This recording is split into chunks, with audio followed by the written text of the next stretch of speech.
Bienvenue sur Stat Apprendra, la chaîne qui te permet de ne plus avoir peur des statistiques et qui va peut-être même te donner une folle envie d'analyser des données.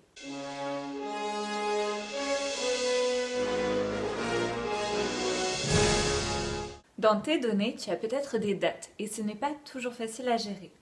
Aujourd'hui, on va t'apprendre à comment le faire sous R. Plus précisément, on va aider Marty. Alors Marty, il a décidé de mettre au clair les dates de ses voyages dans le temps. Ok, il y en a qui font des albums photos de leurs vacances. Marty, lui, il décide de faire des tableurs. Chacun son délire. Il crée donc le tableau suivant. Chaque ligne correspond à un voyage dans le temps. Et en colonne, tu as les informations sur ces voyages dans le temps.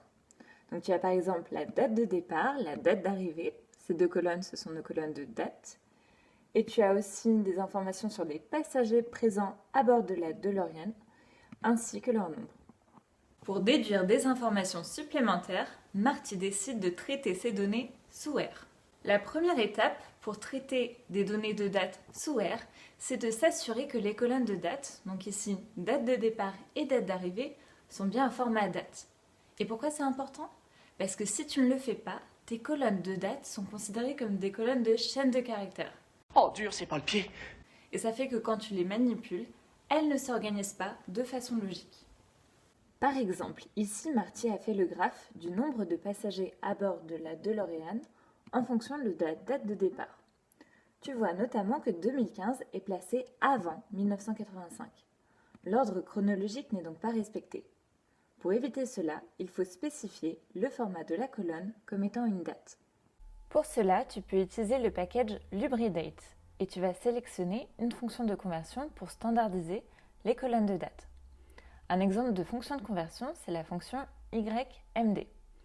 Y, c'est pour year, donc année, M pour month, donc mois, et D pour day, donc jour. Cette fonction, ça va te permettre de convertir une colonne de chaîne de caractères en date à condition que l'ordre année, mois, jour soit respecté. Et en fait, des fonctions de conversion, tu en as des tas. Pour les utiliser, tu as juste à repérer dans quel ordre se trouvent les composants de la date et des heures si tu en as. Par exemple ici, dans le tableau de Marty, tu as le format classique français. Tu as d'abord le jour, / le mois, / l'année. Tu vas donc utiliser la fonction DMY. Et entre parenthèses, tu as juste à spécifier la colonne de date que tu souhaites standardiser. Ça marche! Alors, qu'est-ce que ça fait concrètement? Avant, on avait le format jour, / mois, / année. Et maintenant, on a le format standardisé année, mois, jour. Quand on a une date incomplète, par exemple ici on n'avait que l'année 1955 et il manquait le mois et le jour. La fonction ne reconnaît pas la cellule comme étant une date et elle introduit une donnée manquante, c'est pour ça que tu as un NA. R considère maintenant la colonne date de départ comme étant une colonne de date. Le format est standardisé et quand on fait un graphe, on a les dates dans le bon ordre. Ouf! Maintenant qu'on a standardisé la colonne date de départ, on va faire la même chose avec la colonne date d'arrivée.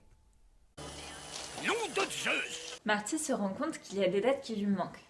Et en fait, il retrouve un ancien tableur que Doc lui avait envoyé avec les dates complémentaires.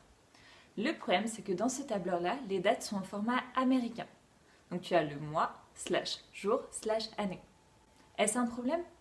En fait non, il suffit d'utiliser la bonne fonction de conversion et de convertir les dates de ce tableur, celui de Doc, au format standardisé.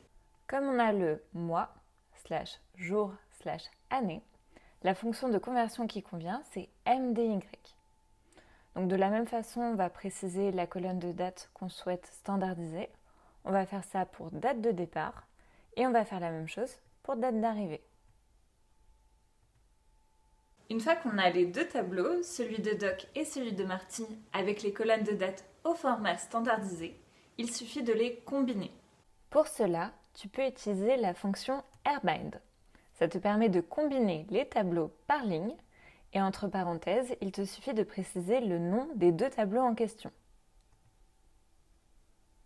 L'avantage, quand tu as bien standardisé tes colonnes de date, c'est qu'après tu peux utiliser des fonctions pour en extraire différents composants.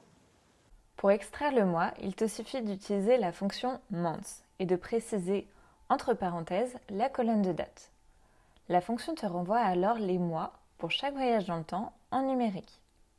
Et de la même façon, si tu veux l'année, il te suffit d'utiliser la fonction year en précisant entre parenthèses la colonne de date. Et des fonctions comme ça, il y en a plein d'autres. Par curiosité cette fois, Marty se demande si les dates de ses voyages dans le temps, c'était toujours le week-end ou le mercredi, ou si éventuellement il l'a déjà fait en semaine, auquel cas il aurait fait l'école buissonnière. Pour cela, il suffit d'utiliser la fonction wday pour weekdays et donc jour de la semaine. Entre parenthèses, tu vas préciser le nom de la colonne de date ainsi que label égale true pour avoir le jour en lettres. Mais bon, ok, le résultat est plutôt moche. C'est parce que les jours de la semaine sont sous une forme abrégée. Pour retirer les abréviations, il suffit de rajouter ABBR égale false. Et on a un format un petit peu plus sympathique. Marty le fait également sur la colonne date d'arrivée.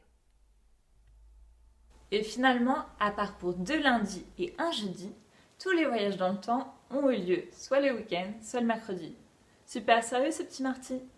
Marty est trop content de savoir gérer les dates sous R et il veut en parler à Doc. Et en fait, ça fait tellement longtemps qu'ils ne se sont pas parlé. Mais combien de temps exactement? Pour le savoir, il suffit d'effectuer une soustraction de dates sous R. Nous sommes le 7 janvier 2021 et la dernière fois qu'ils se sont parlé, c'était à l'occasion de la remise de prix Nobel de physique décerné à Doc. Et ça, c'était le 9 janvier 1991. On fait donc la soustraction suivante, toujours en utilisant les fonctions de conversion pour que le format date soit considéré comme une date. Parce que bon, faire une soustraction de chaîne de caractères, une soustraction de mots, quelque part, ça n'a pas de sens. On précise la date actuelle, on fait la soustraction, et la date antérieure. On en déduit que ça fait 10 622 jours que Marty et Doc ne se sont pas parlé. C'est décidé, ça fait beaucoup trop longtemps que Marty a parlé à Doc. Il décide donc de le skyper. Sauf que le souci, c'est que Marty maintenant vit à Paris, alors que Doc, lui, est retourné à Hill Valley. Il y a donc un certain décalage horaire entre les deux. Si Marty skype Doc tout de suite, est-ce que ce n'est pas au beau milieu de la nuit pour Doc? Il est 19h à Paris. Sous R, on peut convertir les heures pour différents fuseaux horaires. La première étape, c'est de définir l'heure et la date qui nous intéressent avec le bon format. Donc ce qui nous intéresse ici, c'est le fuseau horaire Paris parce que Marty habite à Paris. Une fois qu'on a l'heure de Marty, ce qui va être intéressant, c'est de transformer cette heure avec l'heure de Doc. Pour cela, on va utiliser la fonction with TZ, TZ pour time zone. On précise l'heure de Marty et le fuseau horaire dans lequel on souhaite la conversion, à savoir ici la Californie et donc US Pacifique. En description, tu trouveras la liste de tous les fuseaux horaires que tu peux spécifier à R. Soit 10h du matin. C'est bon, Marty peut skyper Doc sans risquer de le réveiller en plein milieu de la nuit. C'est qu'il n'est pas tout jeune, notre Doc. Après avoir discuté de leur vie respective, Doc explique à Marty qu'il doit effectuer des calculs complexes pour un autre projet scientifique. Plus précisément, là, ce qu'il veut estimer, c'est l'heure précise du coucher du soleil le lendemain. Marty lui dit qu'on peut obtenir ce paramètre sous R. Pour cela, il utilise une fonction du package Biorad. Mais pour utiliser cette fonction, il faut cependant d'abord préciser la latitude et la longitude de la localisation souhaitée. Donc ici, ce qui nous intéresse, c'est les coordonnées de Hill Valley. Ensuite, ce qu'il faut aussi, c'est changer le fuseau horaire du système. Ici, le fuseau horaire qui nous intéresse, c'est celui de Doc, donc celui du Pacifique. C'est ça qu'on va préciser dans la fonction 6.setEnv. Une fois qu'on a fait tout ça, il suffit d'utiliser la fonction sunset. Et entre parenthèses, tu précises la date d'intérêt, la longitude et la latitude dans cet ordre. Puis tu récupères l'heure du coucher de soleil à Hill Valley, soit 16h57. Doc est content, il va pouvoir lancer son expérience scientifique. La gestion des dates, c'est quand même un grand sujet. Ici, on t'a donné une vision d'ensemble des possibilités, mais il y en existe plein d'autres. Donc n'hésite pas à consulter les liens que nous avons rajoutés en description. Si la vidéo t'a plu, n'hésite pas à mettre un pouce en l'air et à t'abonner si ce n'est pas déjà fait. À très bientôt pour de nouvelles aventures. Tu vas faire comme dans l'infanterie. Tu tires ailleurs.